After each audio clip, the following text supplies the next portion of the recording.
Halo sahabat Gelora, selamat pagi, salam sehat, salam semangat. Kita bertemu kembali di sesi bergelora kali ini. Ini adalah edisi perdana di tahun 2023. Nah, di edisi perdana di tahun yang baru ini, kita juga menghadirkan sesuatu yang baru di sesi bergelora, yaitu kita hadirkan narasumber, ya, seorang generasi Z, anak muda dengan segudang pengalaman, segudang prestasi, ya. Saya perkenalkan Ilham Dwi Hatmawan. Yeay.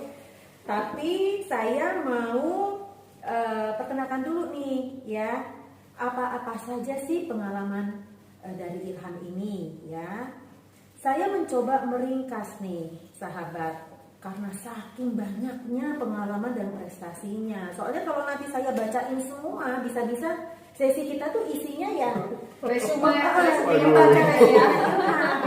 Nah, saya ringkas saja ya. Jadi Ilham ini merupakan lulusan dari Kriminologi Universitas Indonesia dengan program studi Forensik Kriminologi, ya. Itu angkatan 2017 ya. Aduh, masih muda banget ya. Dan lulus tahun 2022 kemarin ya. IPK-nya 3,84. Wow. 382 sebenarnya. 382 ya, maaf, 382 ya. Nah, is perfect ya. Ya. Selain itu juga mengikuti summer program ya dalam bidang entrepreneurship di National University of Singapore di bulan Juli 2021.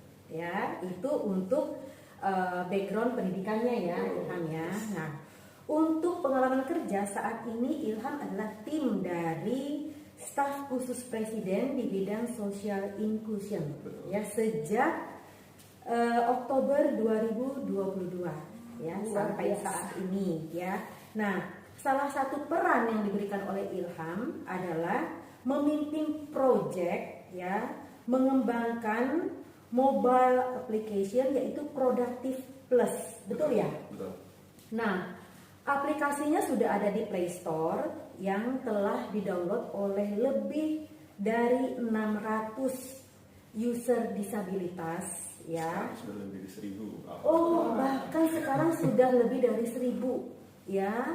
Itu 600 itu pada saat launching hanya dalam waktu 1 bulan. Sekarang sudah lebih dari 1000 ya. Nah, sebelumnya Ilham juga sempat bekerja di PricewaterhouseCoopers ya, Southeast Asia Consulting ya, di bulan Februari sampai dengan Agustus 2022 sebagai Associate Consultant Financial Crime Risk dan Enforcement ya. Kemudian magang juga di Grab Indonesia selama kurang lebih 6 bulan ya. Kurang lebih 6 bulan ya. Di situ di bidang commercial, project operation and strategy, betul ya. Kemudian juga magang di ASEAN University Network ya di Bangkok, Thailand di bulan Agustus sampai dengan September 2020 ya di bidang program development. Nah, kemudian di bidang organisasi ya, Ilham pernah menjadi chairperson Genre Jawa Tengah ya yang berpusat di Semarang di bulan Juli 2016 sampai dengan bulan Juni 2020, kurang lebih 2 tahun. Nah, di situ Ilham membangun kerjasama dengan pemerintah maupun not profit organization untuk melaksanakan 25 program dan mempromosikan lokal program ke tingkat nasional dengan melibatkan lebih dari 500 pemuda. Ya, dan mencapai 94% tingkat kepuasan. Ya, hebat banget nih. Kemudian achievement lainnya ya, masih stay di sini kan? Sepanjang ya, ya, saya ringkas kok ya. Achievement lainnya itu adalah United Nations Indonesian Delegate for 10 ECOSOC Youth Forum di New York ya. Di bulan April 2021 ya. Kemudian juga sebagai the 46th Ship for Southeast Asian and Japanese Youth Program sebagai Indonesian Youth Diplomatic Ambassador, ya, yaitu diadakan di Jepangnya. Tuh, dan di 4 negara ASEAN. Oke. Kayak keliling-keliling tuh. Ya, diadakan di Jepang dan 4 negara ASEAN itu di bulan Oktober sampai dengan Desember 2019, ya. Dan juga pengalaman sebagai ya National Leader of Indonesia Contingent itu di ASEAN Plus to Sufficiency Economy Forum ya. Betul. Economy Forum ya, itu di bulan Januari 2019. Jadi pengalaman kerjanya sudah ada di beberapa tempat, pengalaman organisasi juga banyak, kemudian achievementnya juga mewakili Indonesia juga sudah ada beberapa. Nah, mungkin Ilham ini orang yang humble ya, tapi ternyata masih ada juga prestasi Ilham. Nah, Ilham dengan teman-teman juga mendirikan kolaborasi konsultan ya, itu Hebographo Indonesia, yaitu coaching ya, yang bergerak di bidang coaching, grafologi, dan yang paling fresh itu Ilham belum lama ini terpilih menjadi Abang None Jakarta 2022 Luar biasa. dari Kepulauan Seribu ya. Nah, di tingkat puncaknya, di tingkat DK itu juara harapan 1 Abang None Jakarta. Aduh ya, gitu. Hebat ya.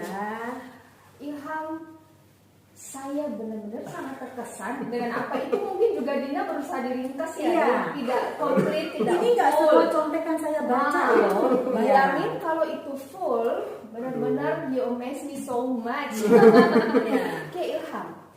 Dari yang dibacakan Dina tadi, saya terpikir ya, Ilham ini ya pakai pelengkap. Udahlah ganteng, udahlah ganteng. Benar nggak teman-teman ganteng kan? Ada ceweknya nggak? Pinter, ya, Iya. pinter, aktif, ya, berprestasi. Prestasinya bukan kacang-kacang, kalau sampai tingkat internasional. So, saya hanya punya satu pertanyaan, Ilham. Bagaimana kamu melakukan itu? How do you do that? Gitu loh. Gimana kamu melakukan itu semua sehingga di usia muda, di saat mungkin teman-teman kamu masih bingung nih, habis kuliah gue mau ngapain, yang tiap sebentar gue mau healing dulu, kamu tuh sudah mencapai anak tangga yang begitu tinggi. So how do you do that? Sebetulnya kalau yang paling sederhana emang saya ngelakuin satu persatu. Jadi emang prosesnya saya lakuin dengan sabar. Kadang-kadang harus ada saya relakan sesuatu, harus saya misalnya ngurangin waktu bermain misalnya, atau mungkin teman-teman hangout saya ya udah belajar dulu atau sambil baca buku atau hal-hal lain yang mungkin kayak nggak penuh dengan pleasure, tapi saya tahu itu bisa membantu saya untuk mempercepat progresi karir saya gitu. Jadi emang harus ada pengorbanan, tapi di awal itu sebetulnya semua ini mungkin akan berbeda ceritanya. Kalau di SMA itu saya nggak mengalami satu hal ini. Jadi saya itu zaman SMA teman-teman itu sangat yakin akan lolos SNMPTN sebetulnya. Jadi kayak guru saya itu udah kayak memastikan gitu, guru BK saya, karena saya waktu itu pengen daftar ke ITB waktu itu, ke Sekolah Bisnis dan Manajemen, tapi pada akhirnya entah kenapa Tuhan menakdirkan saya nggak lolos. Kayak teman-teman saya padahal udah kayak udah nggak usah daftar ke SBM karena paling kamu akan kalah sama Ilham gitu. Tapi itu mungkin kayak yang buat saya tinggi hati waktu itu. Akhirnya saya nggak prepare buat SBMPTN, saya nggak persiapan buat ujian mandiri. Akhirnya istilahnya udah flop lah di situ. Terus selama setahun, akhirnya waktu itu saya coba untuk mendaftar ke salah satu sekolah mitranya ITB, Mbak. Terus diterima sebetulnya, tapi orang tua saya nggak setuju karena jurusannya teknik gitu. Meskipun saya IPA, orang tua saya pengen coba dia belajar yang bisa membantu bisnis kecil-kecilan keluarga gitu, ekonomi, akuntansi, atau apa. Akhirnya ya udah. Karena saya ngerasa kayak saya ngambil sekolah di sini SMA SMP itu kayak semau saya sendiri, ya udah saya coba sekali-kali ngikutin kemauan ayah gitu waktu itu.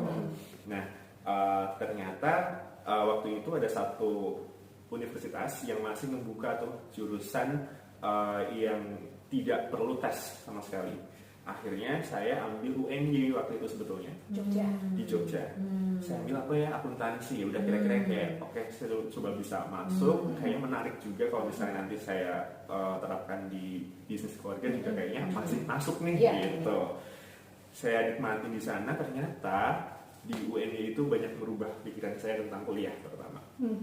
Saya itu mikir anak-anak dari top universities itu selalu akan anak-anak yang punya apa ya, kemampuan belajar terbaik, punya skills terbaik gitu ya. Betul. Gambaran anak di SMA sekarang kan mungkin di saat saya ini mungkin nggak tahu sekarang kayak apa, tapi kayak yang di top 3 university itu pasti anak-anaknya keren semuanya. Yang anak-anak di luar itu pasti kayak nggak bisa apa-apa deh atau apa. Nah, saya di UNY itu merubah itu semua. Jadi pertama saya tuh melihat teman-teman saya yang di UNY, terutama teman-teman di kelas saya, nggak tahu di teman-teman di kelas lain jurusan lain, tapi mereka itu kayak udah bisa kuliah aja, itu senengnya luar biasa. Betul. Jadi kayak bahkan kayak kalau misal saya nggak melihat mereka secara langsung seberapa mereka sangat belajar, mereka pengen mendevelop diri mereka dengan cepat dan pengen mengadaptasikan diri mereka supaya bisa bersaing sama teman-teman di luar Universitas Negeri Jakarta. Itu saya nggak bisa ngerasain, oh ternyata sebegitu bersyukurnya mereka, pada akhirnya itu yang membawa mereka juga untuk meningkatkan kemampuan, rezekinya mereka itu juga karena mereka bersyukur atas apa yang mereka dapatkan. Akhirnya saya udah UNY, saya waktu itu udah nggak mikir apa-apa di UNY, tapi saya mikir kalau misalnya saya keluar dari UNY, teman-teman saya juga berjuang, terus teman-teman yang di luar universitas juga mungkin banyak banget teman-teman yang juga lebih berjuang dengan keras. Kok saya biasa-biasa aja, kayaknya kok nanti saya berjuang gitu ya. Akhirnya di UNY saya juga aktif tuh, meskipun kayak ya udahlah saya menjalani kuliah dengan benar dan baik, tapi kayak ya udah saya mikir saya harus aktif nih, ikut conference, ikut perlombaan gitu-gitu. UNY mendukung dengan sangat baik, saya juga harus terima kasih ke UNY. Tapi waktu itu dosen saya tanya, kan kalau lomba, ada conference, ada kompetisi apapun dibimbing sama kampus nih. Nah, dosen saya pernah bilang, dua dosen saya pernah bilang, Ilham, kamu yakin dengan kemampuan kamu kayak gini, kamu kan tetap di sini, kamu kayaknya bisa berkembang lebih baik gitu di luar sana. Tapi coba kamu discover diri sendiri, jurusan apa yang tepat buat kamu dan apa yang sebenarnya bisa buat kamu lebih bersinar gitu. Itu Bu Astri dan Pak Ponti. Mungkin saya juga perlu mention namanya. Jadi akhirnya di situ saya masih lomba terakhir tuh debat perpajakan, saya masih ingat itu saya akhirnya itu hanya 10 harian 2 mingguan sebelum SBMPTN saya beli buku, akhirnya saya belajar 10 hari menuju SBMPTN. Alhamdulillah keterima di kriminologi, dan karena saya punya setahun ya, mungkin setengah tahun deh untuk research jurusan saya itu apa, kurikulumnya apa, saya masuk kriminologi itu dengan sangat bangga dan bahagia karena wah ini tepat banget nih yang saya pelajari. Gitu. Artinya 1 tahun ditempuh dulu di UNY, kemudian SBMPTN berikutnya, tahun berikutnya baru kemudian Ilham masuk ke UI. Betul. Oke. Kalau saya boleh simpulkan dari yang apa singkat tadi Ilham jelaskan, bahwa nggak peduli di mana, betul. Ya, mencobalah untuk bersinar. Betul. Dimanapun, jadi nggak percaya dimanapun, berusaha untuk tetap bersinar. Terus yang kedua, it's okay untuk agak sedikit terlambat, tapi kemudian kita bisa menempatkan diri kita di tempat yang paling tepat. Menurut saya itu ya Ilhamnya luar biasa. Itu kayak filosofi katapel. Mundur dikit nggak apa-apa, habis itu hasil yang lebih. Karena kalau saya dari sisi orang tua, dari kacamata orang tua suka gini, kenapa harus nunggu tahun depan? Kenapa harus nunggu tahun depan?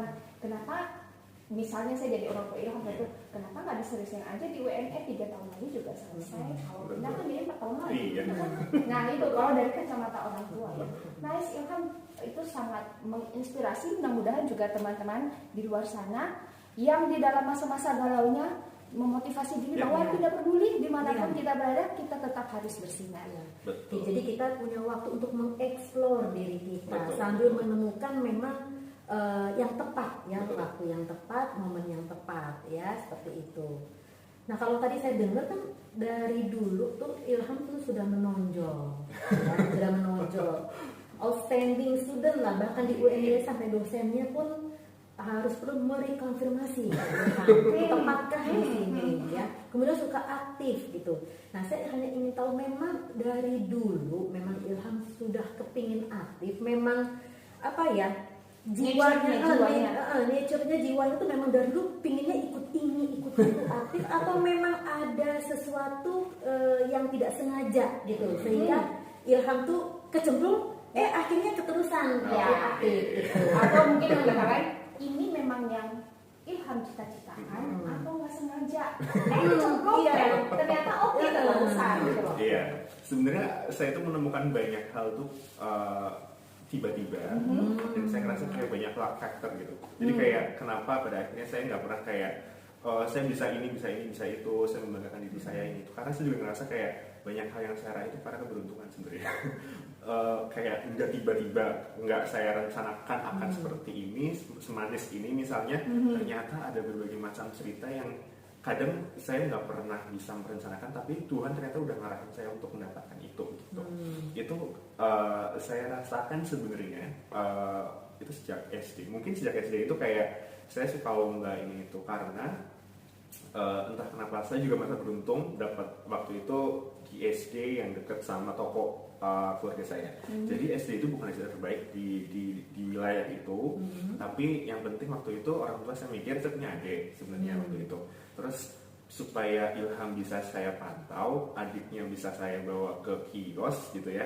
Terus gimana ya gitu, ya udah Ilham taruh di SD ini aja deh gitu. Awalnya kayak gitu, sesimpel itu. Nah, mungkin ternyata alhamdulillah orang tua saya juga membekali ilmu yang baik. Gitu. Maksudnya mereka juga serius untuk memberikan saya pendidikan yang terbaik gitu ya. Mereka kayak kalau misalnya beli baju apa-apa, kayak saya pengen beli mainan, wah itu kayak menunggunya kayak 2 tahun 3 tahun. Tapi kalau saya pengen beli buku sekecil kayak buku gambar mewarnai, kayak saya minta langsung dibeliin gitu. Nah karena itu mungkin di SD saya juga kayak cukup menonjol juga. Terus tapi di situ saya juga ngerasa kayak kok di sini doang ya. Saya mikirnya kayak harusnya teman-teman mungkin karena baca buku ini itu, terus melihat teman-teman yang lain di sekolah lain kayak harusnya aku bisa dapet yang lebih bagus ya gitu. Kayak akhirnya kita mencoba untuk ke sekolah di kota waktu itu di SMP 1 Purbalingga itu SBI, kayak sekolah bertaraf internasional, rintisan apa gitu, saya lupa program pemerintah gitu. Nah itu akhirnya saya kesana. Agak kaget sebenarnya karena dari sekolah yang di desa terus pindah ke kota itu kayak culture-nya kan beda ya Mbak. Jadi bahkan kayak aku dari Purbalingga pindah ke UI aja, kalau misalnya aku nggak lewat UI ya aku agak kaget gitu sama culture belajarnya gitu. Bukan kayak mungkin pergaulannya iya, tapi lebih ke demand belajarnya tuh tinggi banget gitu ternyata. Nah waktu itu mungkin aku so-so aja di SMP, kayak kelas 1 aku biasa-biasa aja, tapi kelas 2 melihat teman-teman ada program pertukaran pelajar waktu itu. Nah teman saya pulang dari mana? Singapura, namanya Dewi, aku masih ingat. Kelas 7. Kelas 7 ya. Dia kelas 1 SMP betul. Nah itu dia bawa setelah pulang pertukaran pelajar ke kelas, Ilham ada oleh-oleh nih kayak gantungan kunci, sesimpel gantungan kunci. Terus aku mikir, wah mungkin tahun depan aku bisa kali ya yang ngasih ke teman-teman gitu. Gantungan kunci gitu. Coklat atau apa gitu. Akhirnya oke, aku belajar bahasa Inggris, aku serius kalau di kelas bahasa Inggris. Akhirnya di kelas 2 justru aku dapat beasiswa yang gratis ke Singapura dan Malaysia gitu. Dan pulang-pulang kayak wah ternyata ini rasanya berjuang dan mendapatkan mimpi yang kita dapatkan ternyata enak ya. Nah akhirnya di SMA mulai kayak lebih kayak mungkin kalau lomba-lomba iya, karena alhamdulillah juga punya prestasi dan ini itu sekolah melirik nih. Akhirnya kalau ada lomba apa-apa ya lagi. Cuma yang saya akhirnya nikmatin itu sebenarnya ternyata kalau kita punya impian, kita mau berjuang, kita sungguh-sungguh, insya Allah kita bisa. Gitu sih. Jadi ya perjalanan itu. Tapi ya itu waktu di SMA di akhirnya mungkin kayak saya sombong dikasih peringatan lah sama wah Ilham ingat yuk napak lagi ke bumi yuk gitu. Akhirnya malah justru itu yang membuat teman saya kayak yuk Ilham bangun lagi, kamu tuh di sini hidupnya bukan cuma karena kamu hebat sendiri tapi karena blessing dari Tuhan juga dan teman-teman doain lagi. Iya, berarti sebenarnya memang nature-nya Ilham ini memang senang aktif, didukung juga dengan orang tua yang selalu mendukung untuk hal yang terkait dengan akademis, pendidikan ya. Tapi sebenarnya juga ada unsur yang memicu, yaitu pada saat temannya pulang dari cepat semakin memotivasi ya. Hal kecil pun bisa menjadi motivasi ya, Iya. kan benar nggak? Kalau dipikir apa sih dapat oleh-oleh, ya kan? Tapi hal kecil itu apa yang terkandung di dalamnya, maknanya itu bisa menjadi pemicu atau motivasi yang baik buat Ilham. Menarik sekali teman-teman ya. Jadi jangan berharap bahwa motivasi itu harus datangnya dari motivator, tidak juga. Motivasi itu datang dari diri kita sendiri sebenarnya ya, membangun motivasi. Dan orang terdekat juga. Iya. Iya. Oke, berarti apa yang Ilham lakukan dulu ya dengan aktif berorganisasi, ikut lomba dan lain-lain sebagainya itu adalah murni karena keinginan sendiri, bukan karena dorongan atau dalam tanda paksaan dari orang tua, gitu loh. Tidak berarti memang itu adalah kebetulan memang minatnya ke situ, disupport oleh orang tua. Dan ada juga kejadian yang memicu juga, ya. Betul. Nah, tadi Ilham sempat mention bahwa faktor luck ada di sana. Saya pengen tahu, Ilham bisa share nggak? Kan nggak semua orang punya luck yang baik sama seperti yang Ilham punya nih. Memang kita harus percaya bahwa faktor luck itu ada di dalamnya gitu loh. Tapi kira-kira bagaimana sih terhadap orang-orang yang mungkin tidak mempunyai luck yang sama dengan Ilham? Bagaimana pendapat Ilham tentang itu? Apakah itu bisa menjadi alasan untuk belum berhasil atau bagaimana? I don't know. Pengen tahu pandangan Ilham tentang itu. Mungkin kalau mendefinisikan keberuntungan tuh kayak agak susah gitu ya. Apa sih beruntung gitu ya? Mungkin kalau gampangnya beruntung tuh kayak realisasinya di keseharian kita kayak kita mau ngapa-ngapain lancar. Itu kayak itu beruntung. Jadi kayak itulah keberuntungan menurut saya. Tapi untuk membangun kelancaran dalam setiap aktivitas, mencapai harapan, upaya-upaya kita, salah satu hal yang mungkin saya pikir paling penting itu terkait dengan kemauan untuk berdampak baik juga buat orang. Jadi kayak mungkin ini juga agak klise ya, mungkin ya. Kayak aku percaya sama karma baik. Jadi mungkin ini juga di ajaran agama manapun semua orang dan semua agama pasti mengajarkan kebaikan. Jadi karma baik itu akan kembali ke kita pun dengan karma buruk gitu. Jadi semakin banyak kebaikan yang kita lakukan itu akan mempermudah jalan kita. Yang aku percaya kayak gitu. Nah, sejak zaman SD gitu aku tuh merasa kayak kalau teman-temanku lagi mau ujian terus kayak mereka kesusahan, kayak aku udah belajar duluan nih, atau mungkin aku udah punya bukunya duluan, punya buku paketnya duluan. Waktunya aku kayak waktu mereka lagi kayak kesusahan, kesulitan, yuk ke rumah kita belajar bareng gitu kayak aku akhirnya waktu itu ibu minta dong beliin papan tulis, aku ngajar ngajarin teman-teman itu sejak aku Saya mau punya teman kayak dia, tapi aku suka kalau dia datang ke rumah karena kalau tidur siang dibangunin sebenarnya ya bangun deh karena ibu saya selalu bangunkan saya bangun saya mau belajar matematika. Iya, jadi itu yang akhirnya saya lakukan terus juga Mbak. Jadi kayak kebaikan kecil-kecil itu akan selalu saya lakukan sebisa mungkin saya lakukan. Terus setelah SMA saya tuh lulus bukunya banyak banget sejak zaman SD sampai SMA nggak pernah saya baca lagi kan. Terus dan saya nggak punya adik jadinya by adik saya meninggal di usia yang 2 tahun. Jadi nggak ada laki-laki nggak ada yang menggunakan lagi buku saya bekas orang bukunya dia tertimbun, terus nggak punya adik kecil-kecil yang seusia sepatu juga nggak ada gitu. Terus akhirnya setelah SMA kok mau beres-beres mau kuliah banyak banget nih bukunya yang belum kepake yang nggak dipakai lagi. Akhirnya saya bikin waktu itu namanya awet buku donasi. Jadi ada di Instagramnya awet buku itu kita ngasih donasi buku paket setiap tahun itu 2 kali atau sekali tergantung lot buku yang kita dapat kayak apa. Tapi setiap bulan saya menyisihkan kayak sedikit dari penghasilan saya atau uang saku zaman kuliah kan waktu dikit banget ya sebenarnya.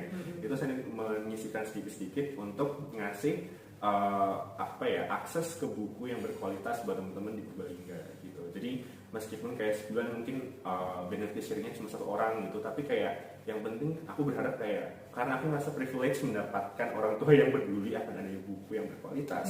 Aku mikir kayak harusnya ada ilham yang lain nih di Purbalingga dengan mendapatkan buku yang berkualitas, pendidikan yang baik juga. Jadi kayak sedikit demi sedikit ya, meskipun cuma 1 per bulan kayak kita konsisten untuk ngasih buku, alat tulis gitu-gitu yang baik, dan itu kayaknya semoga bisa menginspirasi teman-teman juga untuk melakukan aktivitas yang sama, identik, dan siapa tahu itu bisa menumbuhkan keberuntungan teman-teman gitu. Kalau aku mendefinisikan keberuntungan dan caranya sih kayak gitu. Menarik sekali ya, semakin menarik ya teman-temannya. Aku ngobrol sama Ilham 2 hari 2 malam sama tidak jangan memang nature-nya seperti itu ya. Seorang anak muda dengan filosofi.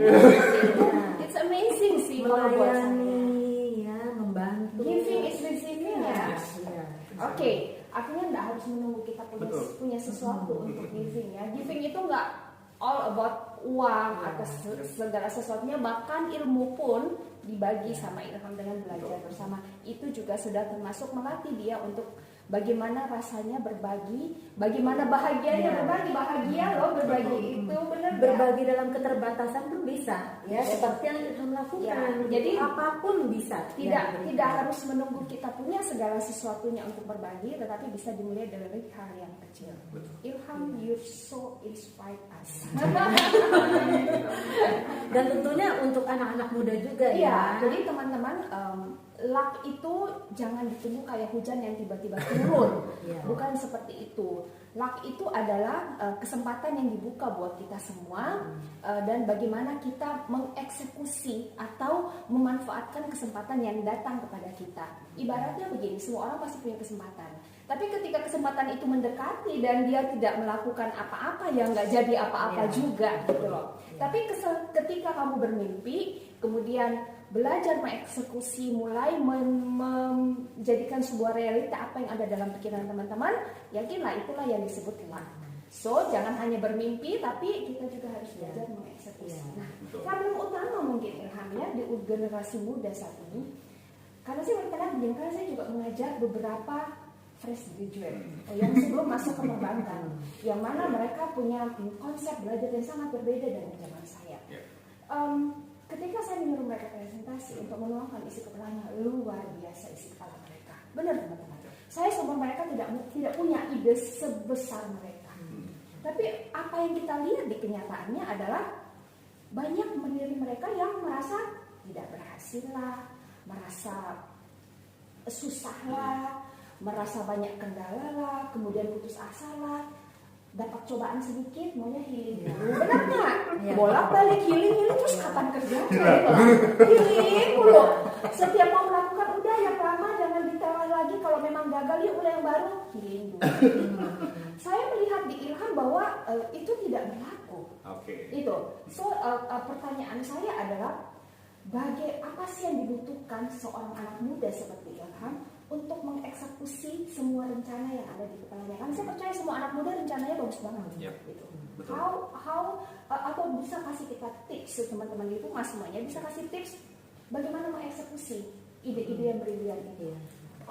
Mengeksekusi ide yang brilian, sebenarnya kalau ide yang brilian itu kan memang itu ada. Kalau brilian berarti kayak ada certain qualities atau requirements, kriteria yang bisa bilang itu brilian gitu ya. Tapi kayak semua ide itu menurut aku brilian. Agree. Jadi kayak sekecil kita mikir kayak kita tuh kayaknya udah salah ya menilai orang, atau mungkin kayak society kan kayak kurang peduli nih ke anak-anak gitu, harusnya kita bisa ngelakuin apa gitu. Itu semua tertinggal di dalam mimpi aja. Menurut aku itu sebuah ide gitu. Sebenarnya simpelnya kayak gitu, tapi yang kemudian membuat kita tergerak untuk mengeksekusi sebenarnya banyak faktornya.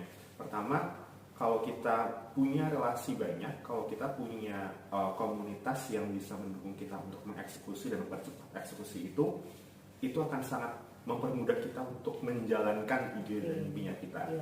Berarti kalau kita pengen punya komunitas yang baik, punya komunitas yang suportif dan banyak yang mendukung kita harus bisa membangun hubungan yang baik juga sama orang.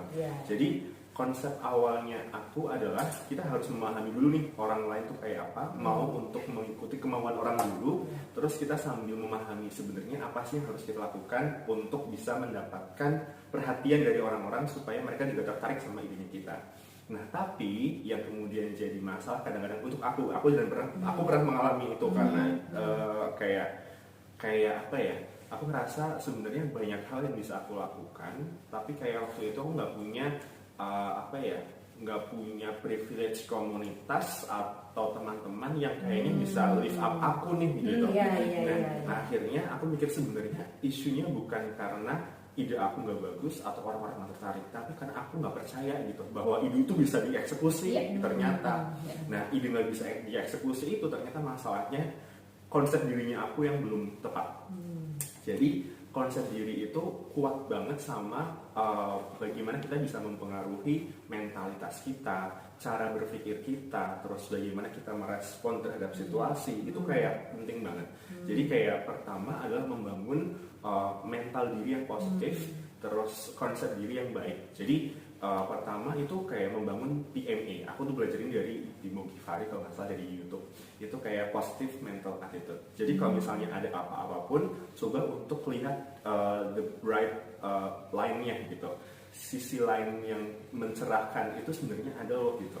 Jadi itu bukan kayak kita harus mencari apa-apa dulu tuh enggak, tapi kayak membangun semua hal atau membangun pikiran kita untuk selaras bahwa pikiran kita ini positif, itu akan membawa vibes yang positif ke diri kita. Setelah kita bisa membangun positif diri kita tuh kayak apa, kita akan lebih mengenali diri kita kayak apa, kita mau mulai bisa attach ke orang kayak apa, kita mau bisa berhubungan baik dengan orang kayak apa, dan setelah kita banyak ngobrol, kita bertukar informasi, di proses menjalin hubungan itu kita akan bisa nanti ternyata ide kita itu luar biasa, brilian, terus ide kita ini bisa dikolaborasikan, bisa dikembangkan, dan bisa dikerjasamakan bersama orang. Dan kalau kita mau lari cepat, ya kita emang harusnya bisa lari sendirian, gitu sprint. Tapi kalau kita mau larinya lama dan itu bisa bertahan, konsisten, persistensinya ada dapet, kita harus lari bareng-bareng, saling mendukung, ngingetin, bangun cari support system yang positif juga, yang mau mendukung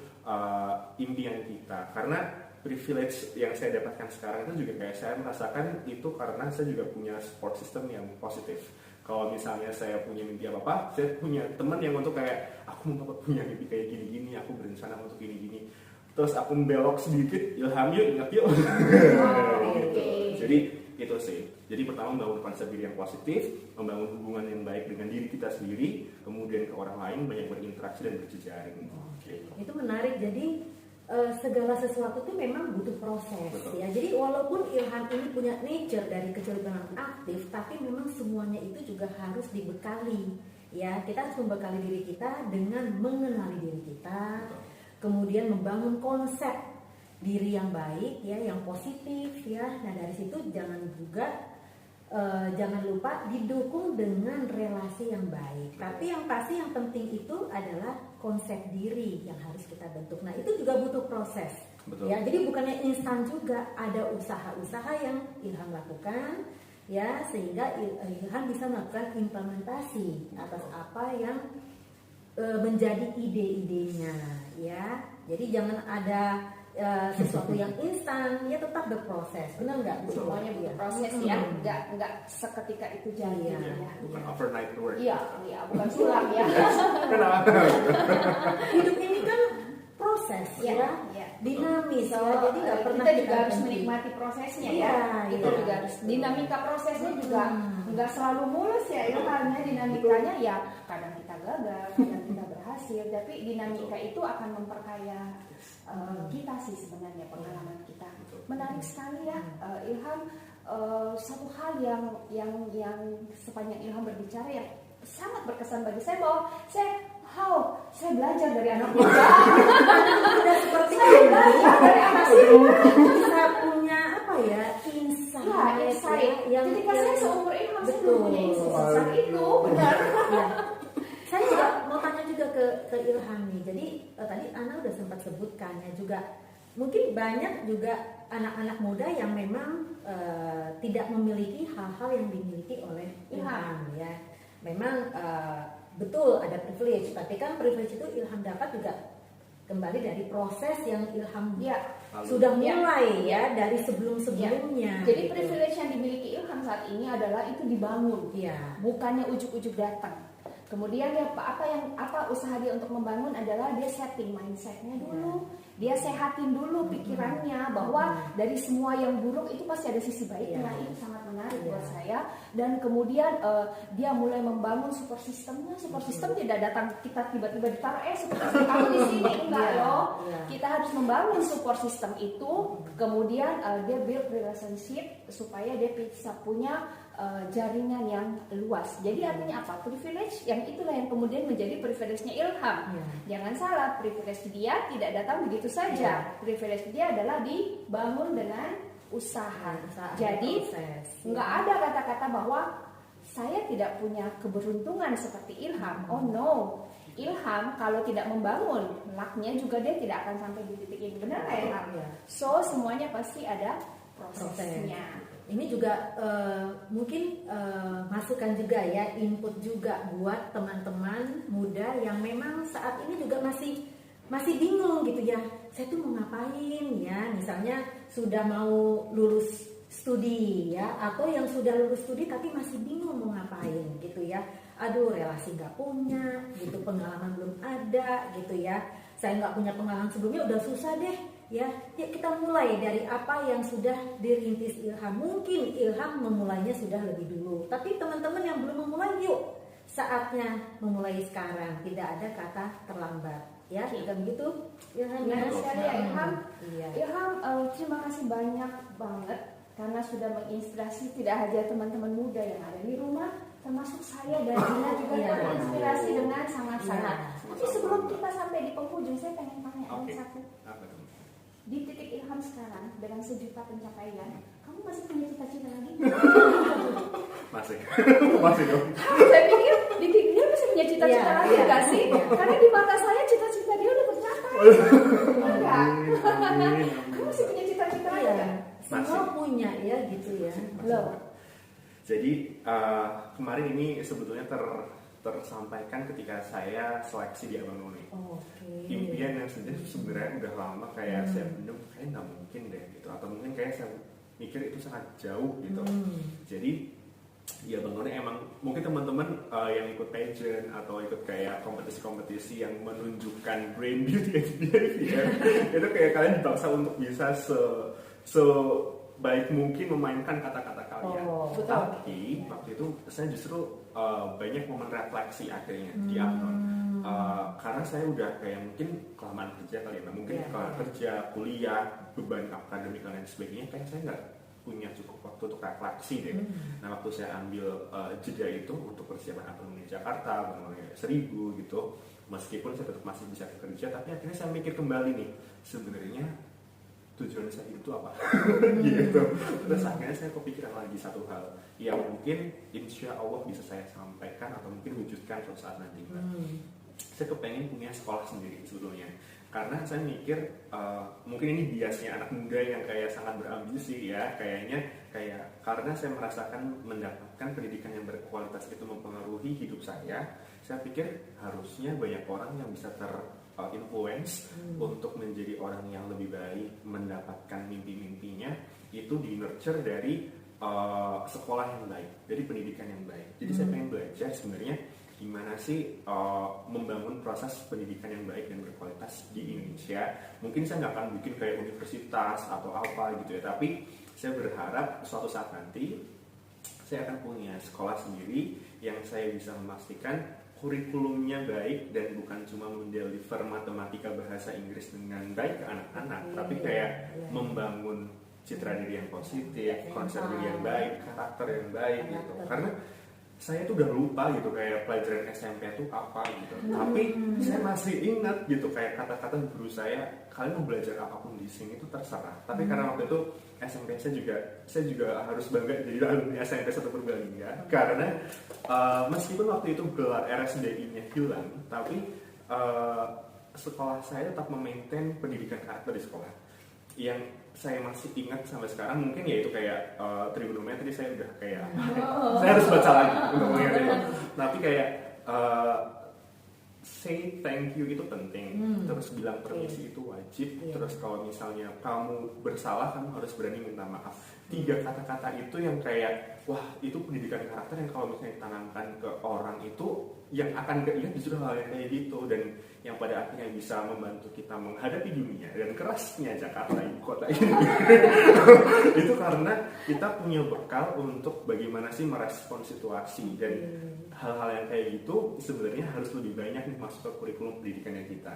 Kalau misalnya saya nggak bisa bangun sekolah saya sendiri, saya pengen S2 saya itu ngambilnya tentang kebijakan publik. Jadi kalau saya nggak bisa punya satu sekolah sendiri, mungkin saya bisa mempengaruhi dalam proses kebijakan, perumusan kebijakan yang baik, supaya bukan justru cuma satu sekolah aja yang terinfluence, tapi justru bisa ya mungkin dampaknya nggak akan besar, atau mungkin kayak saya nggak akan punya nama sendiri sebagai pendiri yayasan apa, mungkin enggak, tapi saya bisa dari balik layar membantu proses perumusan kebijakan yang baik untuk pendidikan yang lebih baik dan Indonesia yang lebih baik di masa depan.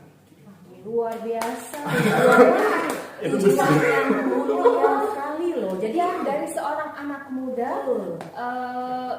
mungkin teman-teman Ilham belum sampai ke situ pikirannya, dia sudah sampai, bahkan saya pun juga jadi benar-benar teman-teman muda ya, ini benar-benar ilmu baru buat kita, dan saya sangat terkesan ya. Jadi Ilham di usia muda ini sudah benar-benar memikirkan bagaimana pembangunan karakter, ya itu yang penting. Ilmu pengetahuan mungkin bisa dilupakan, ya. Tapi yang namanya karakter itu penting supaya kita bisa eksis sepanjang masa. Apalagi yang namanya dunia berubah terus dari masa ke masa tuh, kita akan menemukan sesuatu yang baru, sesuatu yang beda. Jadi karakter ini adalah bekal, ya itu benar-benar ya. Ini benar-benar inspiring. Kamu luar biasa. Setuju ya teman-teman ya, luar biasa, anak muda yang luar biasa. Dan saya juga dengan berbincang seperti ini belajar sangat banyak dari Ilham, dan saya yakin juga teman-teman di rumah juga bisa memetik banyak sekali dari Ilham. Ada beberapa hal yang sangat menarik dari Ilham hari ini. Saya rasa adalah, pertama adalah saya sangat tertarik dengan kata-kata bahwa hal sekecil apapun bisa menjadi motivasi besar buat kita. Jadi itu yang pertama saya ini. Kemudian adalah setting your mindset. Jadi settingannya itu ada di sini, sama kalau kita setting handphone. Dan kita mau handphone kita berapa? Kuncinya adalah di setting. Settingan kita itu ada di sini. If you setting your mind to be positive, maka positive vibes-nya akan mengalir semuanya. Dan itu akan juga menjadi motivasi tersendiri buat kita. Terus yang kemudian, bangunlah support system. Jadi support system bukan datang begitu saja dan diberikan begitu saja. Bangunlah support system. Bergaullah dengan orang-orang yang tepat. Ketika kita pengen menjadi seorang pengajar atau facilitator, bergaullah dengan para facilitator ini. Ketika teman-teman bergaul atau berada di tempat yang salah, maka luck itu juga akan pergi jauh. Benar nggak ya? Dan yang kemudian adalah perbaikilah jaringan, karena jaringan itu sangat penting. Bangunlah interpersonal relationship yang semakin luas. Bagaimana supaya bisa punya interpersonal relationship yang bagus adalah jadilah seperti Ilham. Dia bisa dengan rendah hati berbaur dengan siapapun, berkomunikasi dengan siapapun, punya cita-cita yang tulus, humble, tidak neko-neko, ya. Itu sih yang paling penting. Bukan untuk menjadi seperti Ilham, bukan, tidak, tetapi itu akan membekali teman-teman untuk menjadi seperti yang apa teman-teman impikan. Oke? Ini satu lagi, jangan lupa kita harus setia pada proses. Ya. Nikmati prosesnya. Setia pada proses dan nikmati prosesnya. Prosesnya bisa pendek, bisa panjang. Ketika pendek, jangan escape. Benar nggak? Ketika prosesnya panjang, jangan escape di tengah jalan. Benar nggak ya? You have to finish the process. Oke, baru bisa kita melihat hasilnya.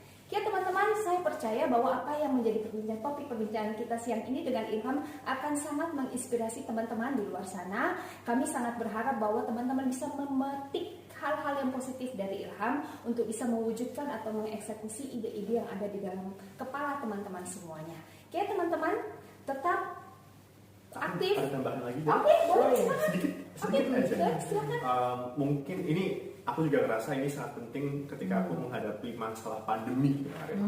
Aku menghadapi banyak teman-teman yang merasa gagal, atau mungkin aku juga ada banyak mimpi aku yang tertunda dan gagal waktu pandemi karena berbagai macam keterbatasan. Tapi di proses kemarin menghadapi semua challenge ketika pandemi lagi naik-naiknya itu, saya melihat sebetulnya bahwa kegagalan itu adalah salah satu cara Tuhan untuk mereorientasi kita ke jalan yang tepat yang udah digariskan gitu. Jadi percaya aja kalau misalnya kegagalan itu bukan kegagalan, tapi sebuah cara untuk kamu memikirkan kembali mana sih jalan tepat yang bisa aku perjuangkan untuk masa depan yang lebih resilient lagi. Bijaksana sekali, terima kasih. Satu apa ya, penutup yang luar biasa ya teman-teman. So kegagalan itu adalah cara Tuhan untuk mereorientasi kita. Jadi jangan kecewa, jangan marah, dan putus asa. Oke? Ya, thank you so much for your time. Terima kasih banyak atas segala apa yang dikerjakan dan akan dikerjakan nantinya, ya. Sukses dengan cita-citanya. Ya. Kita doakan semua dengan cita-cita Ilham, cita-cita mulia Ilham, semoga bisa tercapai dan terwujud sederhana. Oke, stay safe everyone, teman-teman di rumah, salam sehat semuanya, stay safe, dan sampai jumpa di edisi bergelora yang selanjutnya. Selamat siang. Semangat, Terima kasih.